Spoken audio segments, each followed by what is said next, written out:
Section 5 is the birth. This is what we've been waiting for, everybody, right? The birth.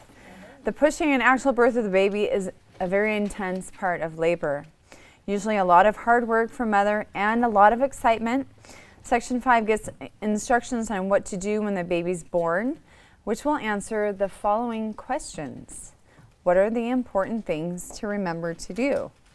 How can we tell how the baby's doing?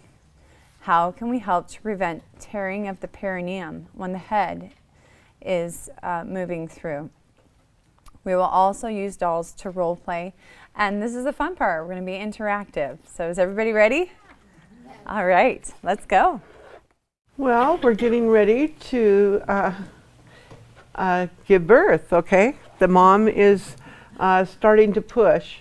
And, you know, in those real fast bursts, okay, the mother pushes a time or two and the baby's there. But that is not usually the normal case. Usually it takes time for the mom to push the baby down and out.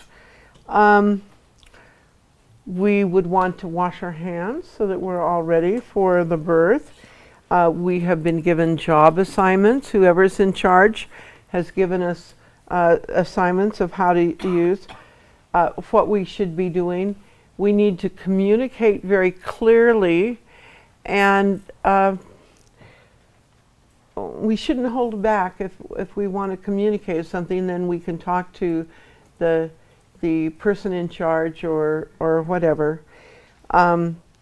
Help get the mother ready. If she needs a shower before she starts to push, or needs to be cleaned off or whatever, then that needs to be done.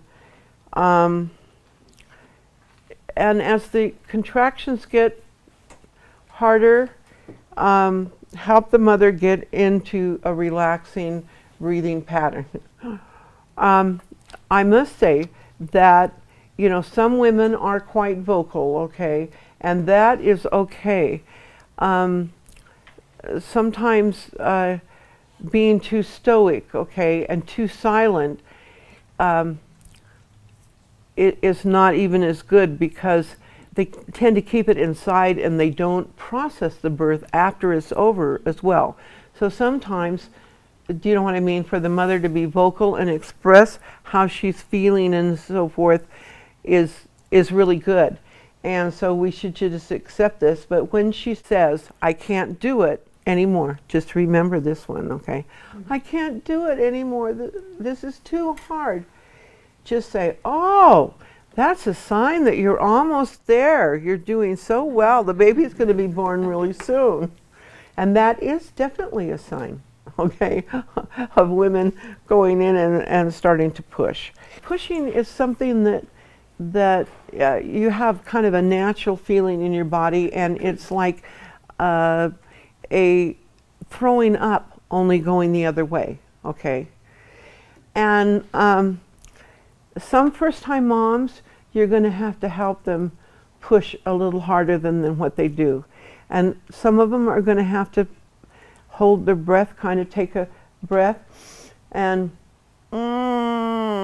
okay.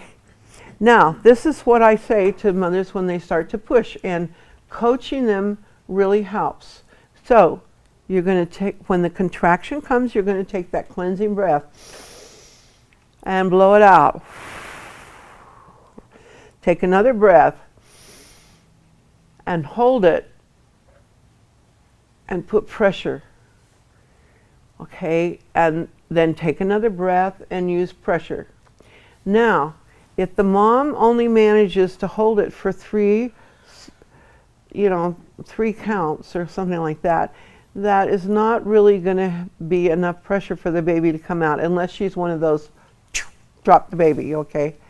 And so you need to work with her and talk to her and get her so that she will push longer. So give me 5 counts. I'm going to count for you. 1, 2, 3, 4, 5. Take a breath. And then count for her again. Get in her face. I think it's kind of a natural you know, women are so different though, but I think it's a natural thing to push. When I have a baby, I am almost paralyzed, and when it gets to the pushing stage, I can't move.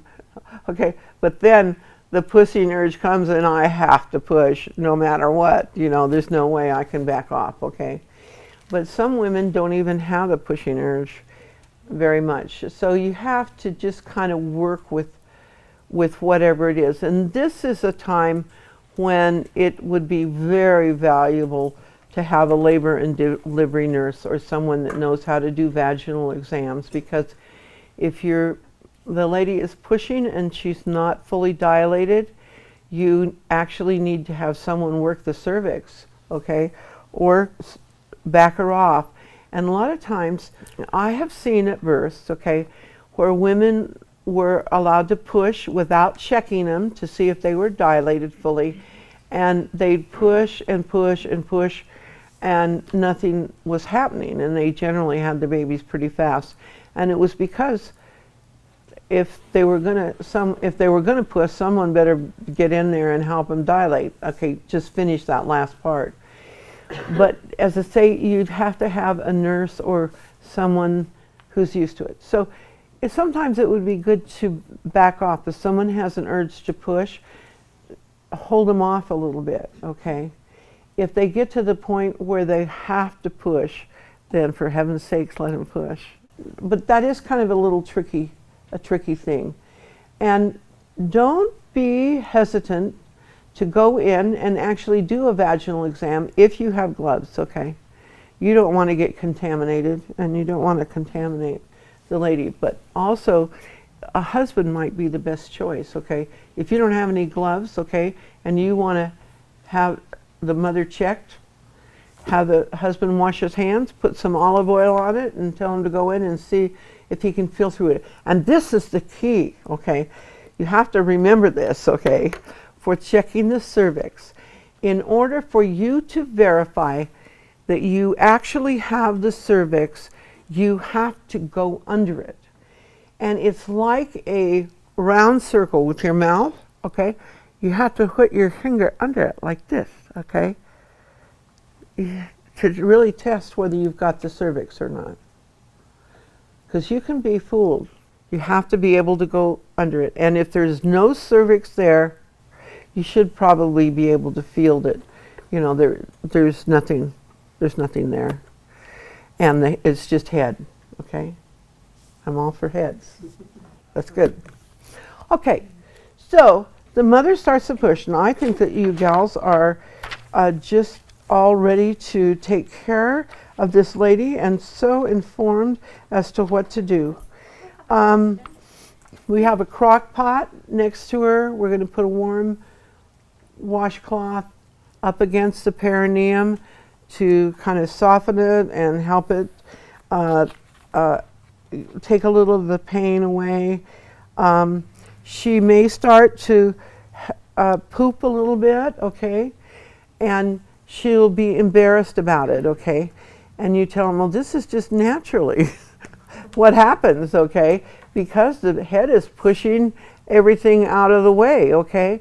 If she needs to pee, just have her pee during the contraction, okay, push it out. You need to get all the room that you can for her to get through, for the baby to get through. If the mother feels the sensation of the baby's head coming down, like I can feel that very distinctly when the head comes down in place. If she's had that feeling, are you pretty confident in that she is a 10 because the head is pushed down through? It just depends. Babies drop at different times during labor, but if she's has that pattern, she'd probably know, okay? But the baby pushing down, sometimes when the baby drops, it actually pulls the cervix a little close. If there is any cervix left, it'll close it off a little bit more.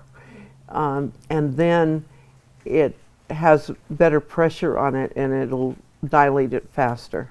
So you're trying to make the mother as comfortable as possible. And a good thing to talk about in between the contraction is, oh, you know, I wonder what color the baby's hair is going to be. Who wants to vote on that? you know, keep it upbeat, okay? Who can guess how big this baby is? Let's see. And then at the end, you can see who did the best. Here the baby's head is coming through the perineum, okay?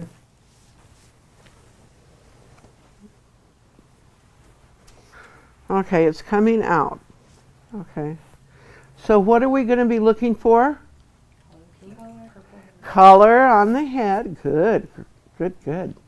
And we can take some oil, some olive oil, and as to say, if we had some BF&C olive oil, we'd be doing every bit better. And just rub it into this area around here, and you can stretch this area on the mom, okay, and help the baby come out. If the mother, let's say you went to Africa, okay, and or some far eastern country, and the mother was malnourished, I mean skin and bones, you would not want to try to stretch the perineum because because she's not nutritionally sound, it would just split everything and make her rip more, okay? But on a normal lady, okay, it is just fine. So the head is coming out. Can I ask a question? So when are you just massaging the top of the perineum, or are you actually taking your fingers and gently going up inside the perineum and I like to go up inside and stretch it down like this and stretch the muscles. And usually the muscles in the bottom are sometimes are really tight, and so putting a little pressure there and olive oil is good. Okay, so the head is out. What are we going to do? Check for the cord. Check for the cord, okay? And we're going to pull it over if we can just loosen it. We're going to deliver the baby, flip it like a fish, and if it is too tight, we're going to clamp and cut it and then deliver the baby. Okay. Can you show us the whole like fish flip with that? Smaller babies flip better. If you've got a 9-pounder in there, it's not going to flip as well. You may have to clamp and cut the cord. You can try it. But yeah, what happens is that I've got a mother's leg here, okay? And so I'm going to put this head by the leg, and then this baby is going to flip out like this. And I'm going to keep the head by the leg because it's got that cord around it, okay? And I don't want to choke the baby or pull the placenta off. So you're just kind of holding the head in place and letting the body come out and kind of fold the baby in half, really, right? Yeah. Okay. That's right. Just flipping it. Okay, we got the head out. I'm going to put the baby this way, okay? The head comes out, usually with the face down, okay? Then the shoulders turn like this. And you don't really have to turn the head. It will move with the shoulders, okay? It does it automatically, okay? And then the baby usually comes out, okay, like this, okay? Now, the reason why the baby turns in the canal is that the inlet to the pelvis is, what do you call this, an oval, okay, an oval shape like this. And the outlet to the pelvis is an oval like that. So the inlet is like this, and the outlet is like this. And so because of that, the baby has to turn in the process of being born. Okay, usually the baby is like this, and you're going to take your hands on both sides of the baby's head, and you're going to pull it down so this shoulder goes under the pubic bone, okay? That's the movement, okay? Like this. So actually this top would come down first, and then you go up from the bottom. The little trick, there's a little trick here, and that is the problem of shoulder dystocia. And this is when the baby's shoulder, as it turns, okay, as it turns, gets stuck behind this pubic bone. And the baby does not come out. And so the baby is just stuck there.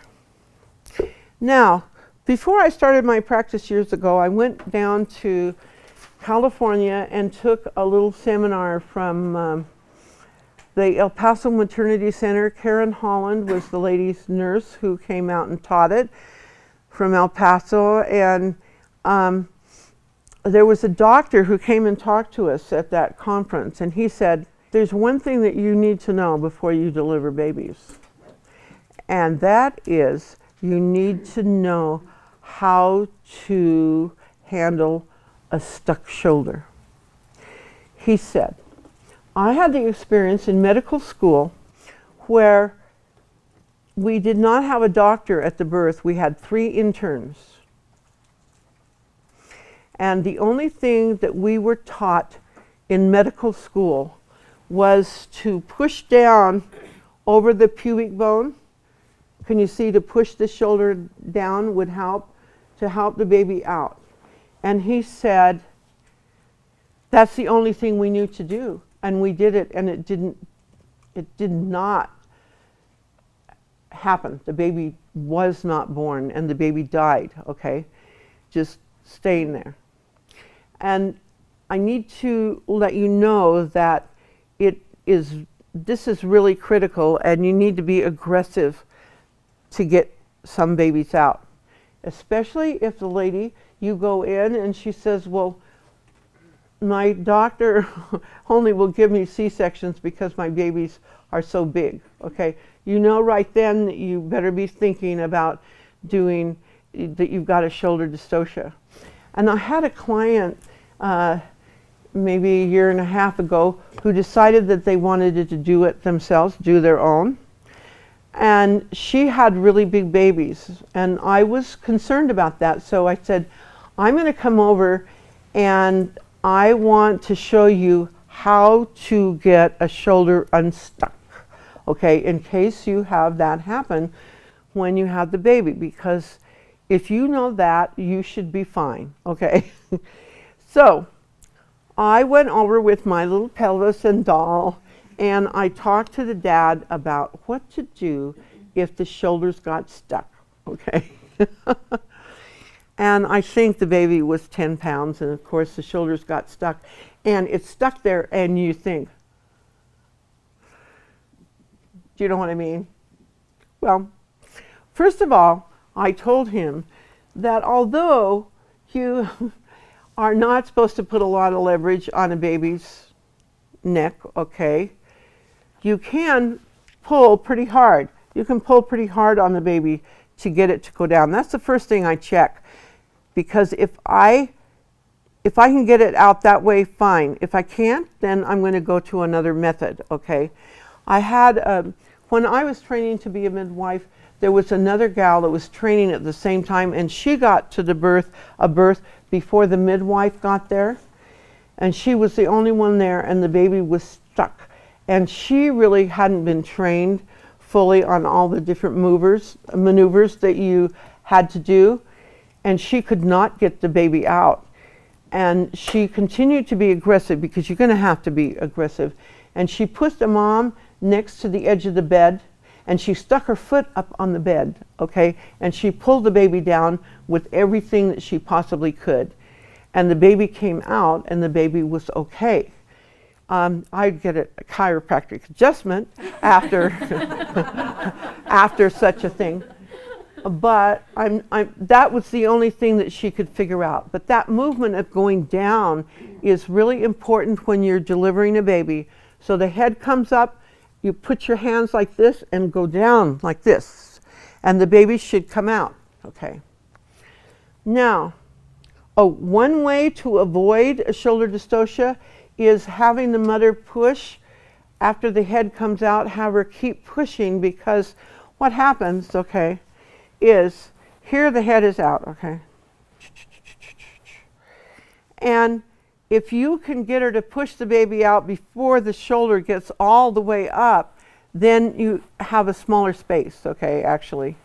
And so that helps. I mean, if you can,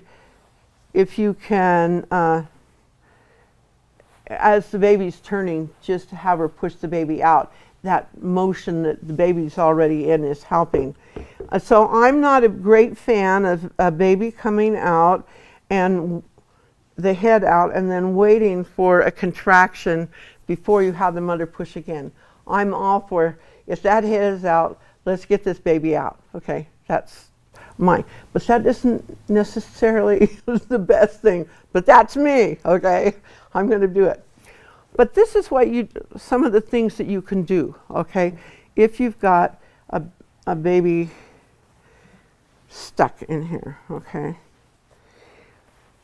My favorite, and it has always worked for me, is to turn the mother on her side, rotate the mother on her side. So she's probably sitting on a birth stool or she's laying in bed. She's laying in the bed, you just roll her to the side. If she's on a birth stool or on some chairs, take them out from under her. Put her on the floor and roll her to the side. Does it matter which side? Do you want to keep her on her right side versus her left? You know, whatever you feel like doing, okay? So you move her to the side and you have the dad hold the leg up. Hold the leg up that's right here. Do you know what I mean? On the top. You have him hold the leg up. And you go in and you rotate the baby, screw it, and have her push. Okay? It's a rotating this back out, okay? So you push it one way, whatever you feel like. I usually push it, like if the baby's like this, I usually push it this way, okay? Push it forward and have her, you can go in, okay? You can go in for an arm, but don't put a lot of pressure right in the pit, because if you do, it'll mess up the movement of this arm, okay? So you go in and grab it, and if you can get an arm out, then you'll be able to get the rest of the baby out. But you work really hard. I've worked with ladies who their doctors would no longer deliver them because their babies were too big and their shoulders got stuck. And one key also is to keep the water bag intact as long as you can, because if you know that you're going to have that, because they're more slippery. If it's a dry birth, it's really hard. It's harder to get the baby out. So there are different positions. I like turning the mother on the side. The gasket maneuver is taking the mother and putting her on all fours, okay? And then doing this downward motion again, but since she's like this, it's taking the shoulder that's under the sacrum, okay? Another thing you can do is you can put the mother flat on her back on a bed and put her knees up to her shoulders. That opens up the pelvis more and you can do it. So let's say a mother comes and she is has the baby and the shoulders are stuck. So the first thing you do, I'm going to turn her on her side. I'm going to try to unscrew the baby and get it out. That didn't work. Going to get her up. I'm going to put her in the bed. I'm going to put her knees up to her shoulders. I'm going to have her push and try to get the baby out there. Okay, that didn't work. So I'm going to go put her on her hands and knees. I'm going to work that way and see if I can get the baby out. It didn't work. So I'm going to go around in the circle again and do every single thing. You don't wait, you go from one thing to the next. If it doesn't seem to work, then you go to the next thing, okay? And then you keep going in a circle. Now, another thing that you can do is you could have the mother just actually walk in a circle. And that walking will help the baby come down so that you can get to, an arm, or you can do something else. I had a client one time who had the experience of having a very big baby, and the midwife that took care of her on this delivery couldn't get the baby out, and she literally freaked out, and she went through the house screaming, according to this lady, okay? Well, it is a real scary thing. That is a scary thing. And so the mother got up. I mean, how do you think the mother feels? And you know, if you have to wait for the ambulance to get there, for heaven's sakes, it's going to be too late. Oh, you could give an episiotomy if you really needed to. Just happened to think of that one. But anyway, the mother got up out of bed and walked into the bathroom, okay, and went across the floor, and the baby fell out, and you know, the baby was okay. But that is an important thing to remember, that walking motion of the mother. If you're going to have her walk, just be sure that you can dive and catch the baby, okay? But you have to work with things and get them so that they come out. Have you had opportunity to try the Gaskin maneuver? You know, I've never used the Gaskin maneuver because my side one works beautifully for me. Awesome. And you never know, okay? I delivered a 4-pound baby that had shoulder dystocia, okay? And it was because the mother was just a little mite of a thing too, okay? And so you just never know. But that baby was out in no time. I had her on her side, and the dad just got her down there, put her leg up there, and we were doing great.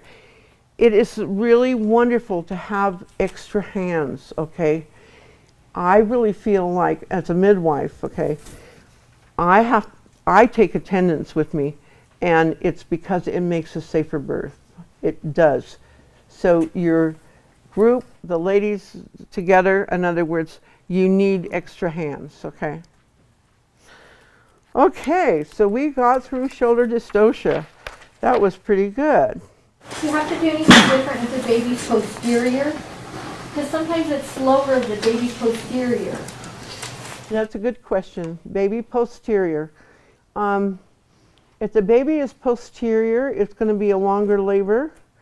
And one of the ways you can tell whether it's posterior or not is she will have, across her belly button, right here, she will have a dent in her, because the baby, instead of having its back out, okay, like this, it's going to be, you know, like this. And she's going to have a little indentation along her belly, like this.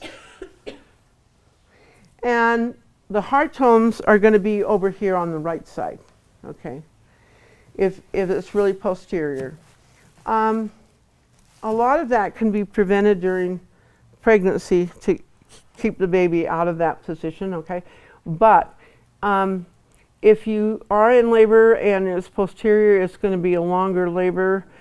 I like to lay the mother on the left-hand side for about 30 minutes or so during contracting, and that usually helps bring the baby forward. Pelvic rocks also are really good, where you get down on all fours and you arch your back like a cat and then sink it down. That can help. Sometimes throwing up can cause a baby to move.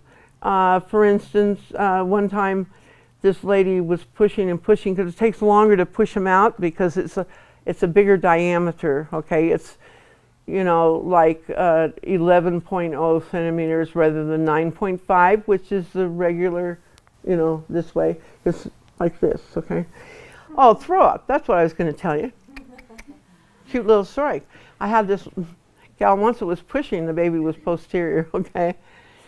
And she was really upset because she should be able to push this baby out in 2 or 3 pushes, and here she was really having a hard time.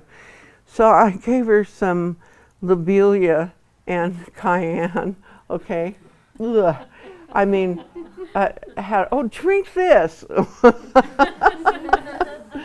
And she immediately started to throw up, okay? And she threw up, and the action of that, whatever, turned the baby, and then she pushed a couple times and the baby was out. So, you know, you be creative, okay? Is she happy about that? Or? Is posterior baby something that you would check for as baby's crowning fontanelles, or by that point is it just like it's going to happen regardless? Yeah, at that point it's going to happen. Probably, I don't know what percentage, but you know, maybe 75% of posterior babies are going to turn anterior in the process, or lateral in the process of the birth, okay? And so you're not going to see too many births that are posterior, but a lot of it is if you have someone that you know that has had a posterior baby in the past, they ought to do pelvic rocks during the pregnancy, but they need to watch how they sit during pregnancy. Toward the end of pregnancy, if they're sitting in a bucket, I mean really low, like their couch sinks down forever, okay, and their knees are above their butt, okay, that will cause a baby to go posterior. Or bucket seats in cars will do the same thing. And so they need to be aware that it's better for them to sit on a more regular chair and even lean forward a little bit. That will prevent that from happening. Or women who, you know, they used to have water beds. People don't have them these days, but it was a real craze. You know, 20, 30 years ago, maybe, water beds. Their bed is too high and they had to get up and cross over like this, okay? It was disturbing to the position of the baby, okay, because they had to throw their leg over and whatever, and so some of those things could be reduced. What if the baby's in a transverse position? Okay, if you had a transverse baby and you could not transport it, what are you going to do? You would wait until she's totally dilated, okay? You would wait until she's totally dilated.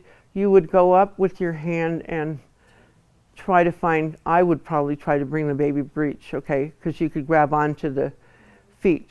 But I have seen women change, a transverse baby change during labor. And that is because the contractions come like this, okay? And when they do, it tightens up this part of the abdomen, and so it's not so comfortable for the baby to be like this, okay? So it'll turn like this. One thing you could also do to encourage it is to wrap the mother's belly, tighten it, okay? So that it's not so wide across this way, and the baby needs to turn up and down. If you can get the baby to turn by himself, that is the best thing, okay? Because they won't get themselves in trouble with a cord, or if there's some other problem. Babies aren't going to get themselves in trouble, okay? So, Does getting the mom on all fours help that baby shift a little bit too? yeah, all fours is a wonderful thing because it pulls the weight down, it pulls the baby that way, and will help turn it. Now, one other scenario that we should talk about as far as regular birth, and that is, what if you have a cord prolapse, okay? A cord prolapse is where the water breaks and a cord comes out, or it could be still in the vagina, but generally speaking, I've only had a couple cord prolapses. One was a very small baby, and the baby was very high, and her water broke and the cord came down with it. You put the mother in knee chest position, all fours, then with her head down, okay? Butt up, head down. It takes pressure off the cervix, okay? And you get her to the hospital, and she was fine, okay? The other one was a second twin, and I just delivered the baby because all this cord came down with it. I just took a wet rag, warm washcloth, stuck it up there, held it for a minute, and then when I felt like the head was coming down, told her to push, and the baby was fine. It was an 8-pound twin. But, you know, you can push a second baby out awfully fast, okay? So, cord prolapse. What you're trying to do is get the mother so that there's pressure off the cord. If there's pressure on the cord, it's not going to work, okay? If there's no way to transport a person with a prolapsed cord, You are going to pray really hard, okay? Keep her in that position, okay? And wait till she's fully dilated and she has a very strong urge to push, and then have her push. If she can push a baby out in a couple of contractions, she should be, you know, she might be okay. But it isn't anything to fool with. The problem with why we don't see very much is that we don't do premature babies, okay? But in an emergency situation, an earthquake, you're going to have women with premature babies. And it's generally premature babies that's going to happen with, because they're small, and so the cord can slip down. Or a footling breech, cord can flip down pretty well.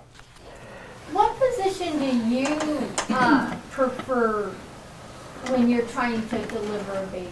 Does it just all depend, or do you kind of like the chair where the mother's sitting on the two chairs, or what do you?